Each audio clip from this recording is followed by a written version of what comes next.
tonight. Oh. Welcome, everyone. Thank you so much for joining us for the scientific adventure for girls, changing the face of science. And this, of course, is the Women Who Lead Mathquest event, and it's nurturing your child's potential. My name is Fresca from 96.5 KOIT, and I am very honored to be the moderator this evening. Now, before we get started, I know that you can actually see that we have a poll up on your screen. If you're able to click on that, we would like to know who is actually in our audience today. So I know that we have parents, maybe you might be a caregiver or a teacher, or maybe you might be a student. I would like to click on that. And then also, how do you feel about math? How do you feel about math? If you can rate that on a scale from 1 to 3, where 1, as you can see on the screen, is I don't like it so much. 2, math is okay. And 3 is I love it. All right. Let me just go ahead and clear that off my screen.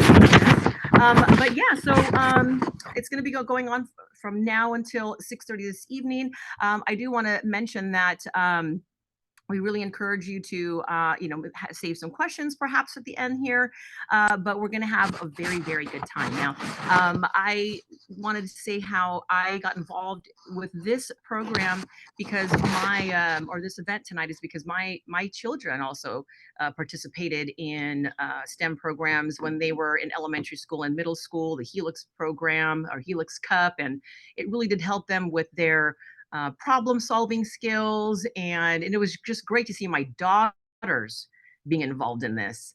But let's see here. I would like to now talk about our special, our guests or speakers today. Oh, actually, let me first talk to you about our language translation, which is very important. And that is for closed captioning language translation for this event. You can, in the Zoom application, find the gray Zoom menu, and you'll find that at the bottom of your screen. So you can select the arrow next to the show captions, and there you'll be able to choose language and then click save. And then the captions will then appear in your selected language so that we can all communicate and have some fun tonight. All right, so I'd like to talk about our panelists tonight, and one of them, we have 2 very amazing women. So, I'll talk about our sponsors first. So, thank you to our generous sponsors for making today's event possible. Thank you to Caribou Sciences, also Cisco and PG&E, and we'd also like for you all to stay tuned through the end of our event to win math and math raffle prizes. All right. So, okay. And so, did you want me to talk a little bit more about any of the prizes, or would you like me to go ahead and introduce our panelists? Okay. All right. So we have Maria Zavala, and she's a mother of 2 children in the Oakland Unified School District, and she's an associate professor of elementary education at San Francisco State University.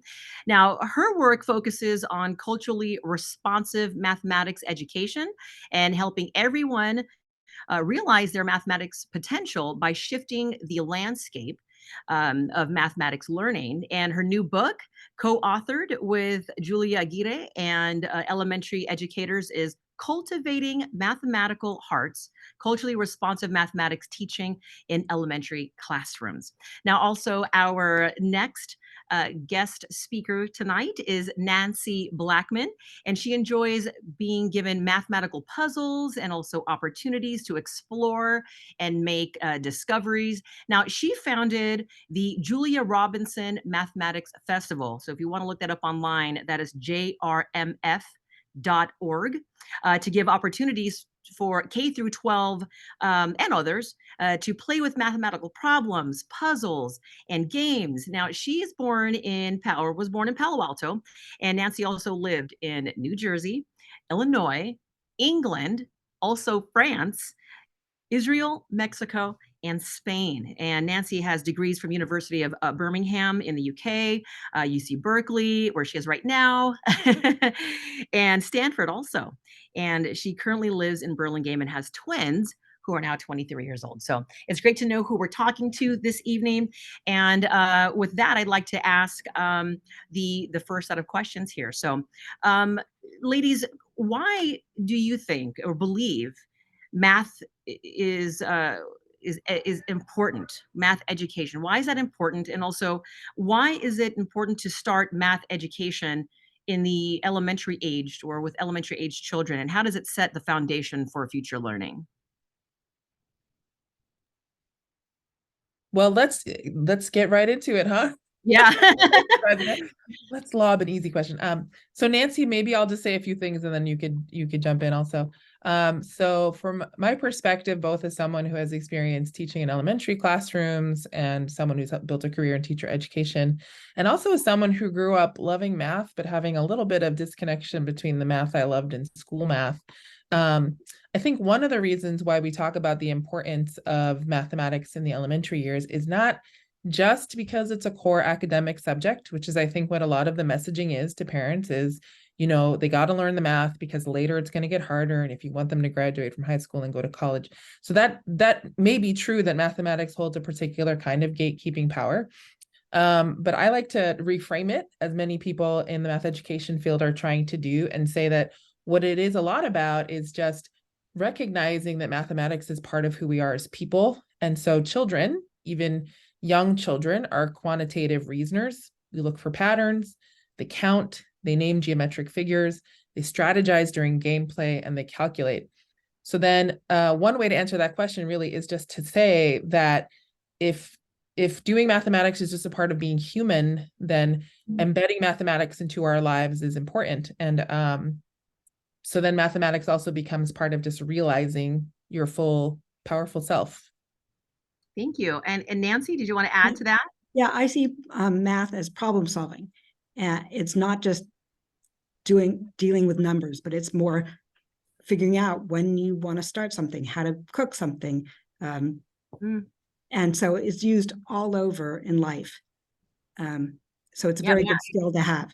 And then if you're a great problem solver, you can get great opportunities in the world and help solve some of the problems that the world has today. Absolutely. Thank you. Now, as a parent, how can you create a math-friendly environment at home? I think a lot of folks that are on tonight, really would like to know that. And what can parents do to make their home an encouraging space for math learning? And also, how can parents spark their child's interest in math and inspire a lifelong love for STEM?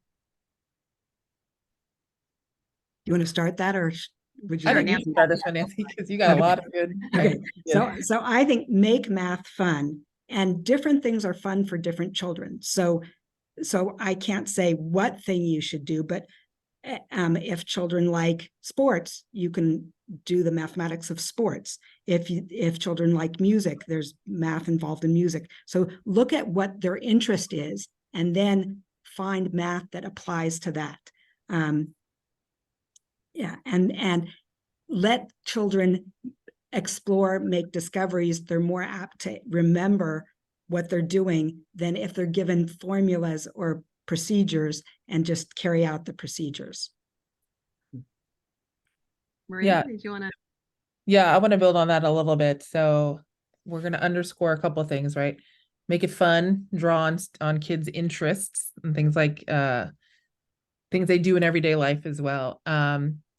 So the other piece of advice that I would have for parents is to be partners in learning. I think sometimes as parents, there's pressure on us to really steer learning and to make opportunities for specific kinds of achievement-oriented learning to happen. And some of the resources that we're going to share on the list remind us to be partners in the learning, to slow down, get down there, look at the things our children are looking at, ask those questions together, and do some mathematizing together. Mathematizing is just a fancy word for noticing where the math is in everyday life, right? The other thing I would say is that, like, to make it a math-friendly environment, as a parent, you don't need to know how everything works. You don't have to have an explanation ready for everything. Why is 5 times 3 15? you don't have to have an explanation ready to go, but what you might want to do though is model to your children that that's such a good question. That's something we can explore together. Maybe we can draw pictures and look at it together. But you don't necessarily need to explain everything like Nancy was saying, but talking about it with children has been shown to be really important. Modeling back and reflecting how question asking as much as question answering is important. And listening is a huge part of cultivating a positive math learning environment at home. But also, would you agree that it would be good for the parent to be enthusiastic themselves to encourage their child Yeah. to explore, because they can learn at the same time, right? I think Yeah. parents also feel the pressure, like you said, of not having all the answers, but then also how do they encourage their child to work through making mistakes and encouraging, hey, you know what, that's okay, we can continue. How would you encourage the parent to keep on that track? I'll say a couple things, then Nancy, I'll send it over to you.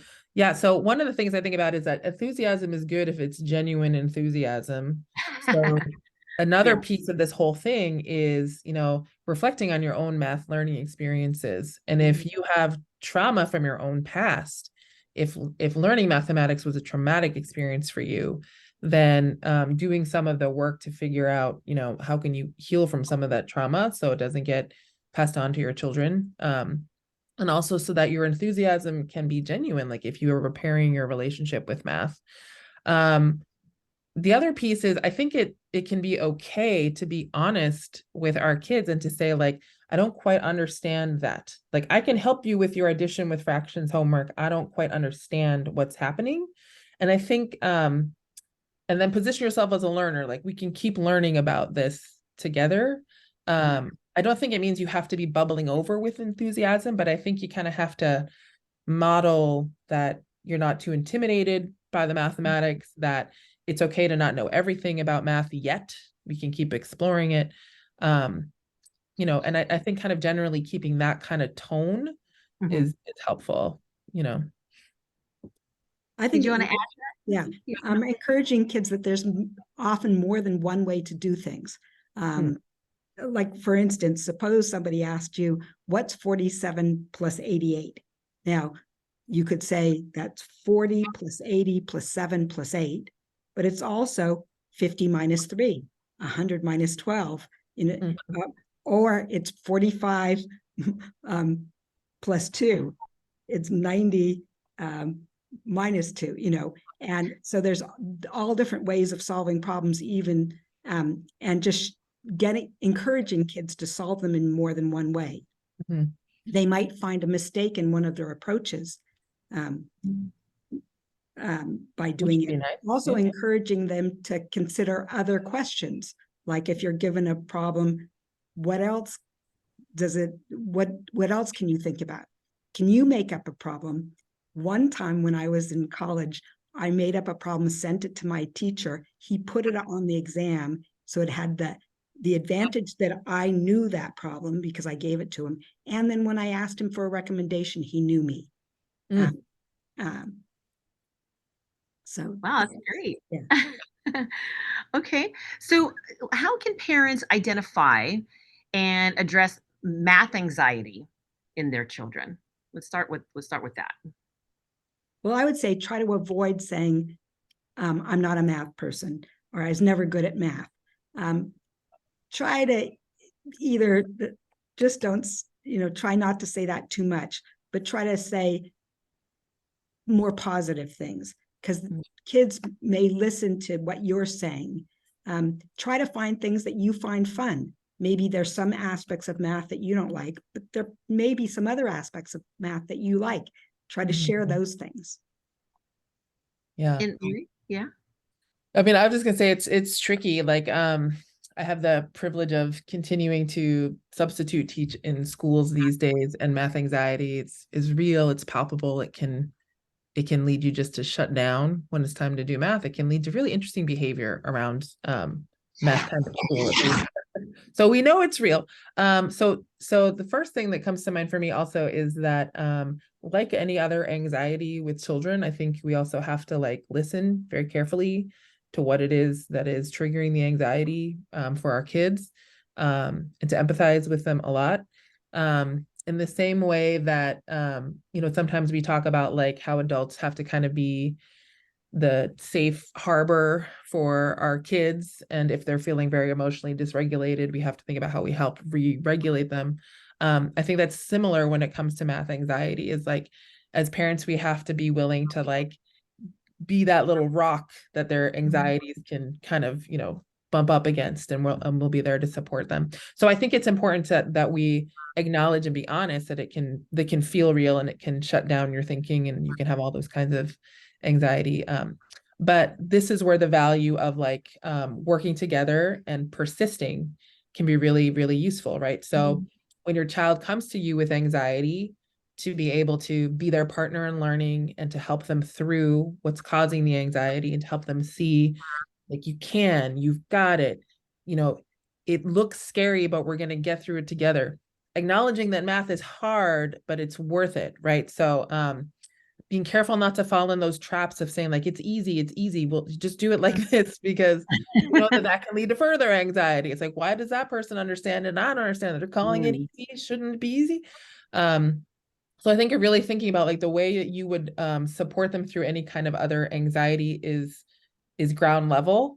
And then thinking of like how you help them learn about build that confidence back through persevering and through trying together, or finding a partner that works well with them.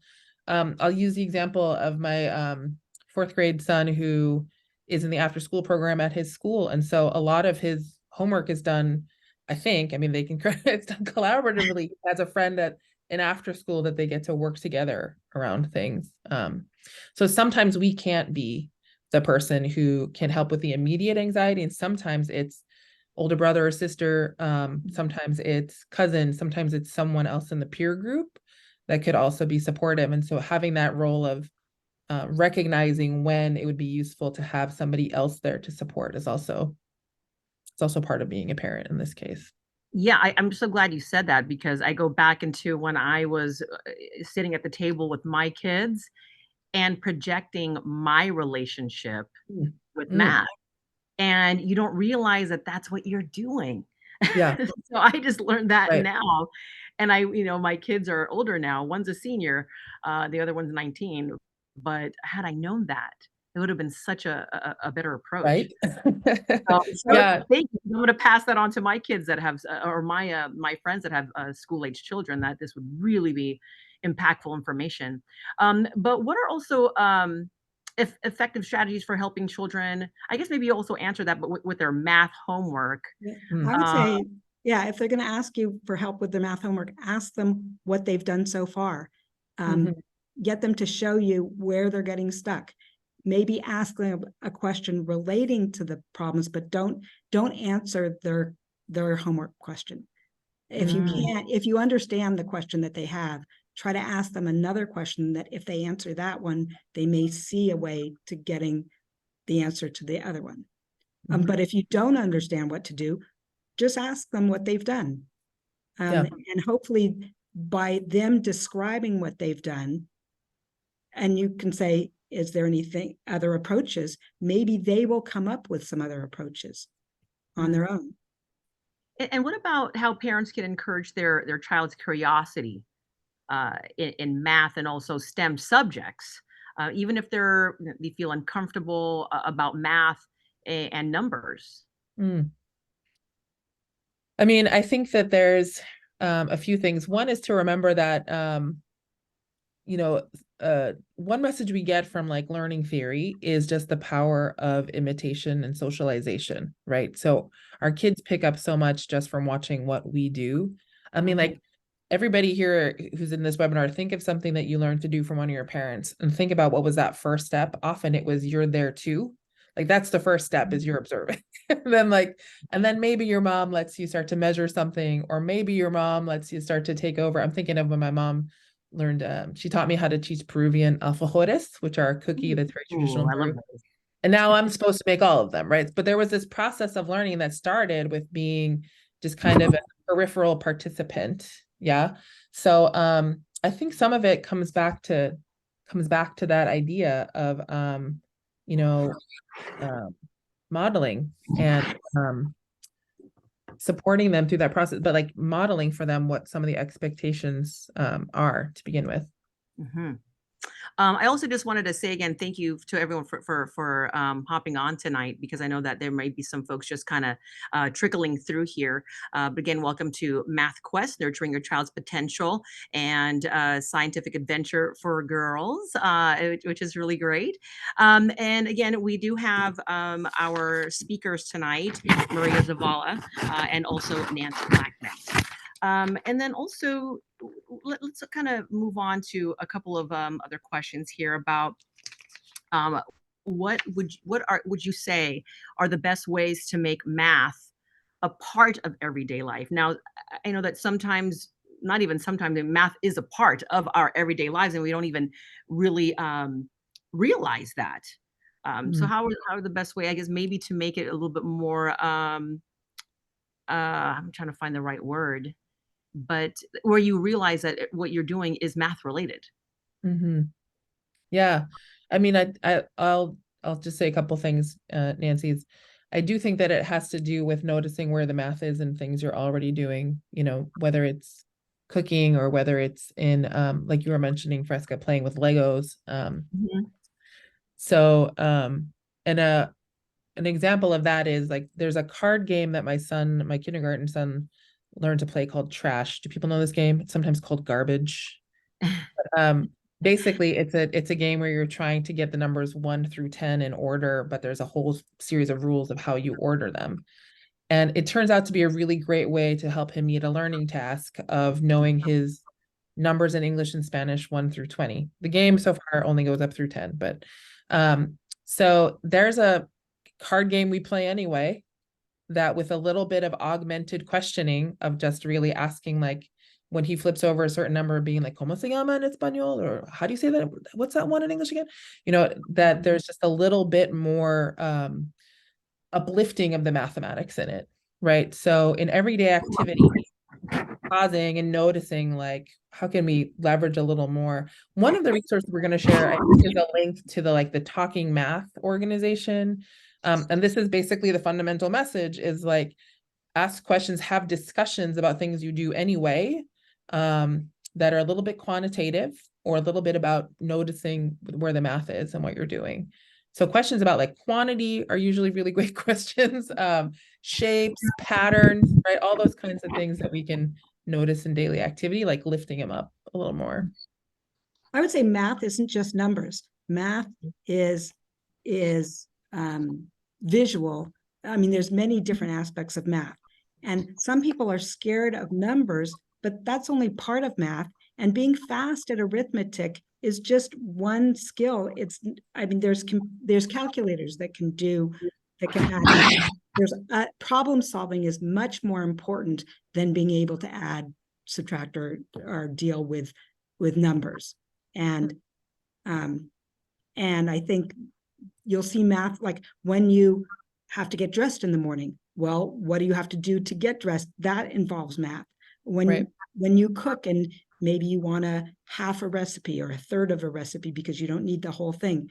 All these are math. Another thing that I would do is I like to make like invitations or other things, and I would have a pattern, and then I would want on a copying machine to enlarge it or make it smaller. I'd have to figure out the proportions in order to make it the size that I wanted for the purpose. And that involves math. So there's so many different ways in which math can come in.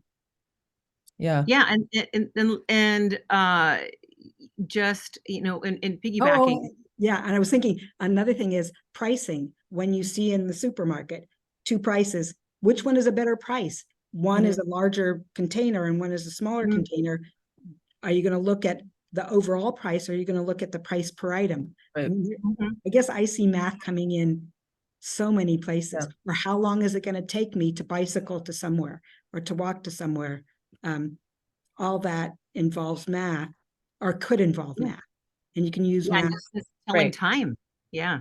Yeah. And Telling it's time. reminding me, Nancy, also that like, I think sometimes we need practice with noticing that, right? Like when I'm working with pre-service teachers who are they're going to be elementary teachers, right? One of the things we do in our methods class is really try to practice that idea of like, where is the math here? How do you see it? And it can start with just asking the questions when you're looking at something. Maybe you're looking down an aisle at the grocery store, or you're biking along a bike path, right? Where you just say like, so what do I notice? What do I wonder? What could be answered with math, right? Like there's just like, just thinking of it as an exploration. The last thing I wanted to add also was just that there's some things we already do with kids that are kid activities that we might mathematize a little more. One, that there's a session on here at this math conference I'm at, and that I've also written a little bit about, is when we read with kids, when we read picture books, those are also great opportunities to do like mathematical noticing and wondering, and just engaging in that kind of everyday math, but through the books we're reading too. I wanted to kind of ask, this might be more of a personal question, but there may be somebody here watching tonight that may have a similar question or scenario. So my daughter is a senior in high school, and the relationship with math can be improved. And now I'm also learning on my end ways that I could be more encouraging or more supportive. But when it comes to like for example, she's in a statistics class, Mhm. what is the best way for me to help support with something like that? I mean, I took the class a long time ago and I found it really fun, but I'm like relearning everything with her. Mhm. Are there certain things for me as a parent that I can refresh, or ways that I can help support her with something that I don't use every day?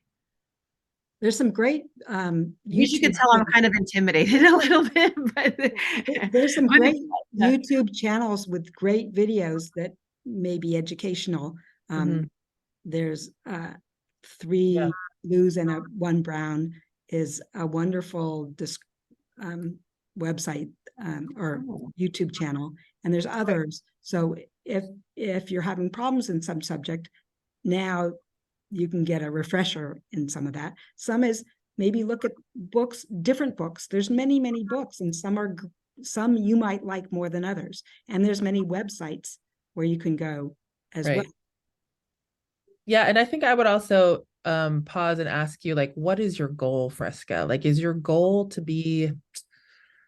just show that you are there to support, or to, go down the road with her? Then what you said about like relearning a lot right now together, to me, it's kind of powerful. And to be willing to put yourself in a vulnerable position, Mhm. I think is also modeling something for your daughter, that you're like, okay, I know I learned it, but I didn't learn it into my bones. So I want to do this with you, and I'm going to learn Mhm. alongside you. I'm going to find some resources for us, like Nancy's mentioning, like there's great resources these days.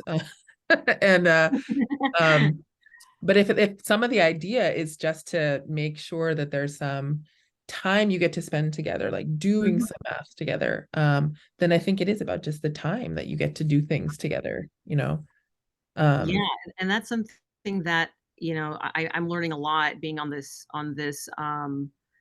with this event with you all, because of my own relationship with math. I mm, know that statistics I thought was really fun. So that mm, was something I was like, "Oh my gosh, this is great," but also because I had an instructor that I connected with, mm, which I was really able to be engrossed, and I couldn't wait to open my book when I got home and solve these problems and then call my friends. Did you get it? Did you get it? Oh, I got it. Okay. Well, let me see. Well, call me in 10 minutes. Call me in 10 minutes. You just your mistake was over here. You're gonna figure it out, and that's have that awesome. kind of an enthusiasm with that. And But have some you told your daughter this story yet about I how did. your Well, stats learning experience? I did, but then she'll go back and be like, "Well, my teacher wasn't as fun," Wait, and did she so find some interesting problems like statistics? There's loads of problems that involve statistics. And maybe if she was given a problem that she cares about, like, maybe if she wants to know something about, I don't know, climate change in various places, or test scores and something, or nutritional values, or whatever her College interest admission is. rates. Yeah. Something that's coming down the pike. Yeah, so she could look at those, and maybe that'll be interesting, and then she'd want to do some analysis of that and be more motivated to learn the statistics and understand the statistics. Yeah, and I also think that just like modeling the perseverance. So, I mean, I'm going to be quite honest with everybody here. I'm not sure if our goal all the time is for every single child to absolutely love mathematics, because that's a very complex relationship. But to feel confident in it, to know they can do it, to feel like they have choices as to whether they want to pursue it. I definitely think that that's the goal. And it sounds like you're doing some great things to help your daughter along the way like that. And I also think that it's usually a little later that we reflect and think about like what our parents really meant to us in high school, I feel like. So keep it on this like encouraging, collaborative position that you're doing, I think is really great. And if she ever comes to you and is like, there's this stats camp I want to go to, then you can be like, oh, heck yeah. I would be all over. I'm like, just go, and you can teach mommy when you come back. I know that. Yeah, I know that. Sorry. I was going to say, I knew that I wasn't as capable as my father. My father got a PhD in physics, and I felt that I was not so good. But I realized that I enjoyed problem solving. And then I realized it didn't matter that I wasn't the best. There's always somebody better than me in whatever area. But do I enjoy doing what I'm doing? And I find things that I really enjoy. So for me, it was, is this enjoyable? Or how can I make this enjoyable? Right. That joy is so important, right? And again, I'm a little bit, I think I can be a little bit of the too practical about it sometimes, where I think like, I'm not sure every single child's always going to find all the joy in the mathematics we do, but you should have some anchor in mathematical joy. Like you should feel like there's some way that you connect either because it's a topic, or it's an application you've seen of mathematics, or it's some artistic mathematical connection. Like there should be some kind of joy there, because if it's constantly joyous or constantly anxiety inducing, I'm just noticing we have a question in the Q&A, then that's where it gets really off-putting, right? Okay, so we actually do have a question here from Molly, and she says, I have a second grader who has ADHD and anxiety, and his reading is age level, but math is very hard. So of course his anxiety really spikes with math, and he gets very inattentive. He has an IEP with a math goal. And when we try and weave into games or books, he sniffs it out and just really shuts down. So she says, I try and find things that are just the right challenge for him to build confidence, but he's pretty resistant to that. So what are some ideas for games or activities that they can weave into that? What can they try? And what are stories include math? That's a great question, Molly. Thank you very much. So at the Julia Robinson Math Festival, when there is a festival, tables with different activities, and kids can decide which table they want to go to. And at each activity, we have problems that start off easy and get harder and harder. So each kid can be challenged to their level. They also can work together. It's not a contest. And there's a facilitator who is encouraged to ask more questions than the facilitator answers. And what I like about it, I mean, basically, I would do some problems with my father, and I wanted other people to have a similar experience to myself. And there's things that I like about math, and there's things that I don't like about math. And at a festival, I'm able to find what I like.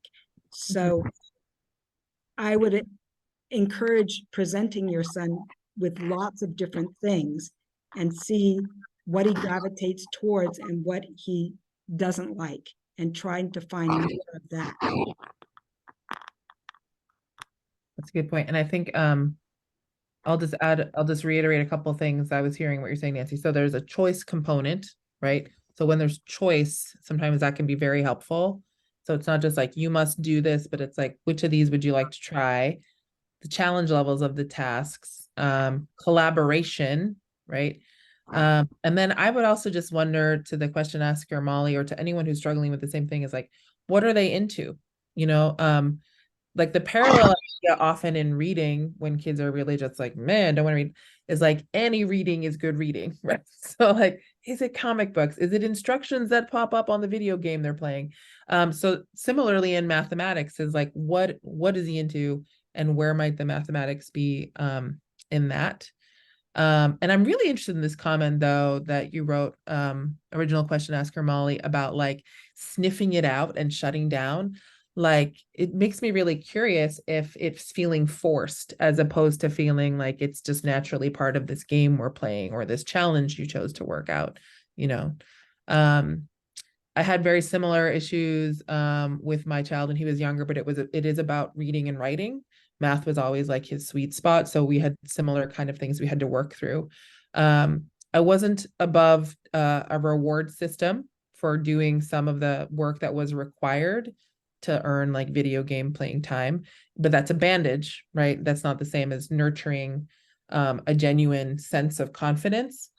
So my guess is also that you're playing a long game, right? That there's going to be a lot of things you're going to try, and you're going to start to see some of that anxiety begin to ease, but it's going to take some time. It's going to take some of his own social and emotional development that's going to naturally happen. And so I think just keeping that focus on the confidence and using some of these strategies that Nancy was mentioning around offering choice, offering a variety of challenge levels, looking for interesting tasks to do together that maybe relate to his interests, and collaboration, like working together on things. And maybe it's not collaboration with you. Maybe is there some friend that he loves that maybe he could spend some time doing math with, or a cousin or a family member? That peer motivation is also really important. Yeah, I would keep trying, Molly. And then maybe some of the other resources that we've suggested might start to hit at some of those just right things. Maybe there's different kinds of gameplay he'd be interested in. So some of the math apps might be fun to try. Can we go over again, just in case some of our audience just came in, maybe in the middle of our event tonight, what some of those resources are for them, or apps that they can find that would be very helpful? Right. We haven't looked at the resource page yet. Just for my own clarification, is this whole resource page going to get shared? Yes. Yes. Okay. Yes, it will. Share it with everybody who's attending. Okay, awesome. So we put together a list of resources, websites, videos, books, apps, games. Yeah. I mean, I'd be happy to also just share a screen and talk through a couple of these. What do you think, Nancy? Maybe Sure, we could. that sounds good. Okay. So let me get my screen adjusted right here. Okay. Still have a bunch of other tabs open, but we'll persevere. So on this link, is the link already shared with the attendees, I hope, so they can access it? It's organized. Thank you to, I think this was Candy who helped organize it. There's some websites and activities here in the first part. The one that I wanted to just preview together in particular is the one that comes from the family math list that comes from the Dream Project. So one of the nice things about this list is that it has a lot of things at your fingertips. It's like, go to PBS's Family Math Toolkit, check out the website I mentioned earlier, the Let's Talk About Math website, right? So there's a variety of things to check out there. And then this one, Nancy, you want to talk about this one right here, jrmf.org. So what we offer is we have some puzzles. You can click on the puzzle link. And it's at the top of the page. Oh, sorry, my bad. Puzzles. And then, yeah. I mean, I think you went there. And if you scroll down, you'll see a number of different puzzles. And so you can search for puzzles of different types. And these have questions with each of them, and there's apps with them, so you can do them online or you can do them at an actual festival. where people work like this child is working. So Ooh. we have a number of activities. One is on gerrymandering, to show what gerrymandering is all about. When the officials decide who should be able to vote in a precinct, and if there's some people that prefer the green candidate, and some prefer the yellow, how can you divide these people, and then can you make it so that the yellow candidate wins or the green candidate wins? And these gives you little opportunities to do that. I like that when I clicked on, no, this is impossible. And that's like, oh, it's possible. Keep trying. Yeah. So we have many different challenges. So, yeah, and I don't know what I'm doing, but I like playing. you in each district has 5 people in it, and so that district that you just made becomes green will win, and the other district you just made, yellow will win. But Got it. Districts have to be contiguous. So no, so now I have these people who are not in a district. Yeah. So so we have all different puzzles, and I really like the support for making a very abstract concept concrete and then getting to play with something to see how it works. Yeah. So we offer things that hopefully will make kids more enthusiastic about mathematics, but they're not as oriented towards curriculum as what you have seen in classrooms. And I've also noticed that they're translated when you do a festival. Sometimes they're also in Spanish, right? Or in other languages.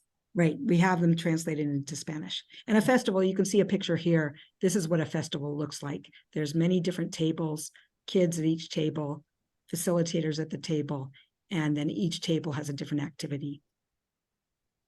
And you can have us come to a school. You can just get our materials and then bring it to your school or community center. That's what's fun about, like, if you're looking for resources for a math night, your festivals are like ready-made, right? Like it's ready to roll. Is there one more that maybe I wanted to highlight? Let's see. This is one I just wanted to highlight real quick. That's just a list that I curate. So if part of motivating our children to see themselves about mathematicians is developing their own vision of who's a mathematician, there's a bunch of people working on that issue. There's websites like Mathematically Gifted in Black.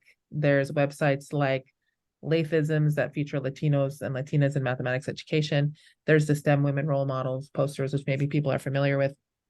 There's a new resource that's been NSF funded called Meet. Is it this the one that NSF funded? No, this is the one that's associated with the I want to say the American Society of Mathematics, but there's people talking on videos who are mathematicians, right? So watching some videos together in our house towards nighttime, it's like, let's watch a short video together before we start winding down. Maybe in your house it's different.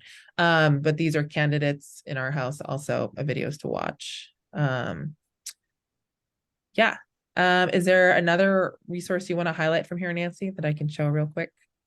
I like Numberphile, which has videos about, I think it's one of the YouTube ones, right? Yeah, it's one of the YouTube videos.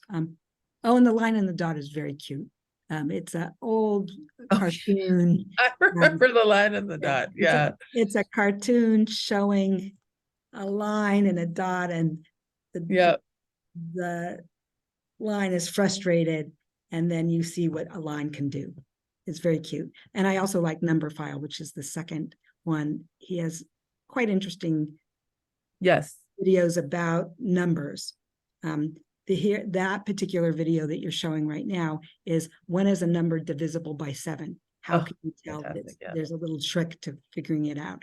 And I think he also sometimes interviews mathematicians. Is that right? Because I think my colleague in the math department was on Numberphile before. Yep. Yeah. So lots of activities, some things that are straight up apps to try, board games, card games, visual reasoning games, just lots of fun things. All right, I'll go ahead and stop sharing now. but that's also something that will be emailed to everyone at the end of the event, is what I want Yes, to that for is this. what Giselle is telling us in the chat. Yes. Thank you, Giselle. Okay. I know that they wanted me to talk about the Scientific Adventures for Girls programs. Mm, And so I just did, I do want to make sure I mention that it did start in 2015 in one school, and now it is in 22 schools. And their mission is to remove the barriers and help all young girls participate in STEM, which does stand for science, also technology, engineering, and math, and especially for girls of color from underserved communities who otherwise wouldn't have access to it. They deliver a 27-week after school STEM education program. And this year's curriculum: math, everyday technology, and climate change, environmental science. Uh, and their after school classes are just one of the many STEM programs for young students and their parents and also their caregivers. And so we also encourage everyone to watch their virtual family STEAM night and other community STEM event invitations this year. Do we have any other questions from the I have audience? another comment about the Julia Oh, Robinson Mathematics Festival. yeah. We named it after famous mathematician Julia Robinson, who solved a very difficult problem. But we chose Julia Robinson so that people would realize that there are women who are mathematicians. mhm. And our festivals, when we open them up, like when they're after school, we get about half girls and boys, which we feel is really nice. And there are some festivals that are just for girls. So Palo Alto Girls Middle School would have festivals just for girls. And we're fine with whatever they decide. But we think that having the festival named after a woman really encourages more girls to come. And what I've noticed when I've been to festivals is girls sometimes come with a friend and they go around to tables together. Mhm. And it's just nice to see people doing something with their friends. Oh, another thing that we've seen at festivals is we'll say, okay, now the festival is over. So now time to clean up. Kids won't clean up. Kids don't take out cell phones that have cell phones. Parents say, it's time to go. The kids don't want to leave. One time we broke for lunch. People didn't line up for lunch. So then we just put food on the side. So we were very pleased with that sort of, response to how we're introducing math. So I hope it Yeah. continues.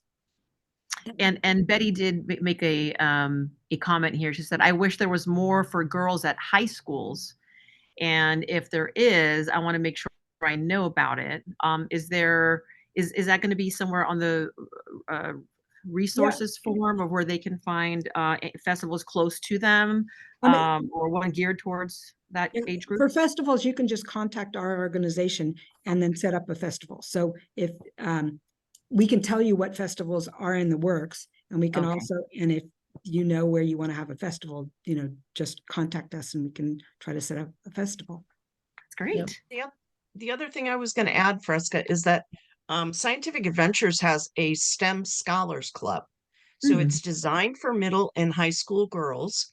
It's to give them resources, it's to let them know about internships, any available scholarships. So it's another program that we run besides our after school program. And you Mhm. can find it on our website at scientificadventures.org. Thank you. Yeah, Thank and you then I very know much. there was also I mean, I don't want to get too far into the weeds with suggestions, but I know that there's quite a bit of activity for kids in high school. It's usually middle school and high school to get most of the math attention. So there's gotta be a lot out there. The one that I'm familiar with is Girls Who Code, and I'm sure other people have heard of that one too. But that one is the organization Girls Who Code is getting a lot of traction, especially in the East Bay. So that's another one to look into. That's great. Okay. I don't know if anyone else, do we have just some time for a few more questions? We do have a raffle, and we do have only about 10 more minutes tonight. So as I give some folks some time to maybe ask some questions, I do just want to say thank you again to our sponsors tonight that made tonight's event possible. Thank you to Caribou Biosciences, also Cisco and PG&E. And don't forget, yes, to take a few minutes to complete our short survey. Once the event ends, we really would love to have your feedback, and also watch out for those handouts of math tools, the resources, the books and games that our panelists recommend that will be in your email. And also make sure to check your filtered boxes in your email, because sometimes it does unfortunately get filtered into the spam because it doesn't always read where it's coming from. So it just filters them in there. So make sure to check that as well.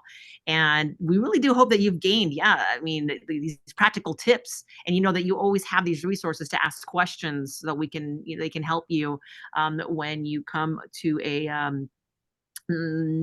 challenge so that they can help you overcome that with your child, and really encourage motivating your children about math and numbers. Yeah, this is great. Do we have any other questions tonight? Let me just go back in and see.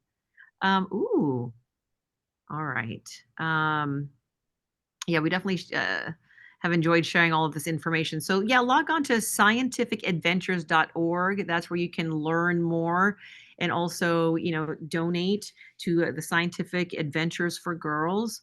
Definitely want to grow the number of young girls and women in this field. I also just want to, say, my niece, she is now coding for Netflix. She was coding for Apple. She's only 22 years old, and she did partake in STEM programs like this, and she started with blocks.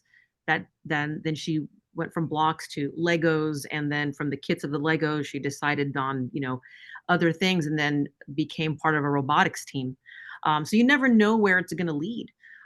And for her, she went the coding route, but it did start with Legos, and the problem solving skills that she was able to learn from there. So I had a talk with her tonight about it, and she just was, so excited. And she's like, "Oh, I can't, that's so great to be able to encourage young women, young girls to do that."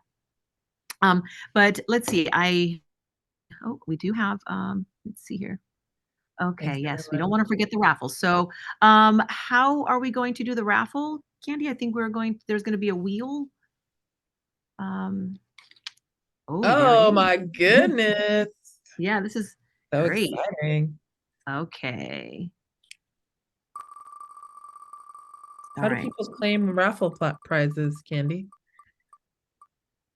Let's If see. you get chosen, please make sure to comment your email. All in right. the chat. Manisha is Ronnie Zhang. Please make sure to comment your email in the chat, and I will follow up with you on how to get your prize to you. You got a prize. Yay. So All exciting. right. All right. For another raffle here. So you I'm get just paid to stay till the end, doesn't it? All right. Gail Paust. Congratulations, Gail Paust. Yay. All right. Gail's still here, I think. Yes. I think so. Let's see. All right. Do we have any other questions or comments? Molly did say thank you for the great resources and guidance. So Molly, thank you very much also for being very active on our chat. We really appreciate that. I would Let's say see. when you ask a question, like if you're having, if you want to find something that your child likes, if you can share a little bit more with us about what your child's interests are, if there's anything that they have liked, that would be helpful for us to provide some other information, other things that they might like. I love how you said that, because when I spoke with my niece, because I asked her what were some of the things that you would do to encourage those young girls about, she was, well, it might not always, they might not find molecules and that part of STEM to be as interesting as other things, and parents and the caregivers really are the gateway to help them explore all of those opportunities and interests. Because STEM is there's so many things and so many avenues to go down and have fun in. It says, my son loves baseball. Any ways to motivate him to use math related to that? I He think loves with to play, baseball, yeah, and baseball, baseball, I'm assuming. yeah, baseball, there's stats, there's batting averages, there's fielding, you can analyze the players. And I think that there's a bunch of books on that. And there's also Moneyball, the movie. Moneyball, how you Yeah. monetize, is that, yeah. Interestingly, that's a sport that I think just added a clock to the pitcher, right? Like there's a pitching clock now. So it'll be interesting to see what changes come to baseball. The geometry, the distances. I'm trying to think, because for years I worked with younger children. So I'm thinking of also just like the straight up like things you can notice and mathematize on the baseball diamond. One website that I found very interesting is Computer Science Unplugged. It shows how computers work without using computers as such. It has activities, like it talks about bit arithmetic, which are used in computers, but and it has sorting algorithms, and it happens to be in New Zealand, but you can access it, and I think it's well done, and it has interesting activities. Let's see. Okay. Oh, yeah. Yeah, Brian said, "Oh yeah, stats for baseball." Shafali said, "Thank you so much. So inspiring and helpful." She will also be checking out the resources. We have a lot of thank yous here, but really the thank yous also go out to the caregivers and the parents that took the time tonight to participate in this, because you care and you want to encourage that young person in your life to explore themselves and explore their interests, and you're supporting them in that. And that is where that is where the success starts, their support team to help them problem solve through what it is that they even want to do. Right. And in the same way that teachers have their support teams in their communities, parents, we also need our communities, right? So if you are looking for where are your parent collaborators, people you can bring your questions to, we're happy to be a point for that. But I'd also really encourage you to like start getting your own parent groups together to just kick it and talk about what are you doing around math with the kids, or do we want to take them on this field trip together to do this? Do we want to walk in the woods together to do some math? So it's not usually a point of parent organizing, but I think it could be. So just want to leave that little suggestion and seed as we start to wrap up tonight, is start thinking, where's your parent community? What are your existing parent communities that you could start to talk about some of these issues around mathematics, motivation, and confidence and learning with? Because I think it'd be to introduce kids to parents that are excited about something. So maybe inviting somebody who does science, some form of STEM, into the classroom, or some outside activity. Maybe you can go to their workplace. Maybe they can describe, if they work at some company, how they manage things at the company. And that can be interesting to kids and motivate them to learn a little bit more. All right. Thank you so much, Nancy Blachman. Thank you very much, Maria Zavala. You two very, very busy ladies. Thank you so much for your time. And thank you again for everyone that signed up to be a part of this. Again, make sure to check your email. You are going to be receiving the resources through your email. And again, thank you to our sponsors, Caribou Bioscience, Cisco, and also PG&E. Thank you so much for that. And of course, Scientific Adventure for Girls. Thank you for putting this together and, nurturing your child's potential. That is such an important thing for us to do as parents and caregivers and educators. And, I can't wait to see our next generation of brilliant minds, and what they are going to be creating and being a part of going forward. Again, also, you can log on to scientificadventures.org. You can go there, learn more, and you can donate as well. So thank you again for your time tonight, and everyone have a great evening. Thanks, parents, for coming. Thank you.